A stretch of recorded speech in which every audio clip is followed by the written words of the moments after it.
আলামিন, অনশনে বসা নেতাকর্মীরা কি বলছেন এবং তাদের দাবি দেওয়া কি সে ব্যাপারে জানতে চাই। আমরা কিছুক্ষণ আগেই দেখেছি যে চট্টগ্রাম প্রেস ক্লাবের সামনে অর্থাৎ 11টা বাজে তাদের একটি পূর্ব ঘোষিত কর্মসূচি, সেটা ছিল বিক্ষোভ সমাবেশ। হাসিনার বিচারের দাবিতেই কিন্তু এই জায়গায় এসেছিলেন এবং তাদের কথা যদি বলতে চায়, তারা প্রথমে বিচারের বেশ কিছু দাবি তারা তুলেন এবং বর্তমান সরকারকে বলতে চান যে তারা ক্ষমতার যে চেয়ার, সেই চেয়ারে বসে তারা অনেকটা অন্ধ হয়ে গেছে। কালার এক্সপার্ট, জর্জ স্যাপ এবং মাইল্ড অন হ্যান্ডস টেকনোলজি সমৃদ্ধ অরিক্স ক্রিস্টাল ওয়াশ আপনার লন্ড্রি এক্সপার্ট। যে বিচার তাদের করার কথা, সেই বিচার তারা করতে পারছে না। এই বক্তব্য দেওয়ার এককালীন সময় আমরা দেখি যে কেন্দ্রীয় সমন্বয়ক রাসেল আহমেদ তিনি বক্তব্য দিচ্ছিলেন।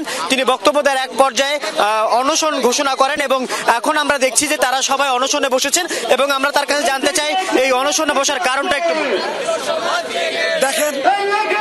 আমি সারা বাংলাদেশের মানুষকে আহ্বান জানাচ্ছি, যতদিন পর্যন্ত আমরা বিচার নিশ্চিত করতে পারবো না, ততদিন পর্যন্ত আমরা আমাদের শহীদ ভাইদের সাথে বেইমানি করব।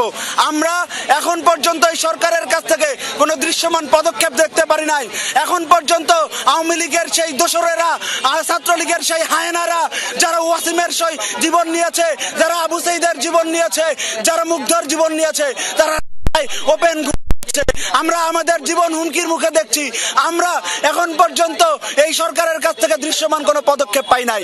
আমরা যতক্ষণ পর্যন্ত কোনো দৃশ্যমান পদক্ষেপ দেখছি না, আমরা যতক্ষণ পর্যন্ত আশ্বস্ত হচ্ছি না, আমাদের এই অনশন চলবে। আমরা রাস্তায় আছি, রাস্তায় থাকবো। কেন্দ্রীয় সমন্বয়ক রাসেলের বক্তব্য শুনছিলাম। তিনি স্পষ্টভাবে বলছেন যতক্ষণ পর্যন্ত তাদেরকে একটি নির্দিষ্ট ধরনের তথ্য দেয়া না হবে, ততক্ষণ পর্যন্ত তাদের অনশন চালিয়ে যাবে। তবে এই মুহূর্তে একটি শঙ্কার বিষয় হচ্ছে তাদের ফাটল আমরা দেখতে পাচ্ছি। কেন্দ্রীয় সমন্বয়ক রাসেল এখানে আছেন, চট্টগ্রামের সমন্বয়ক রাফিকে কিন্তু ধন্যবাদ আপনাকে।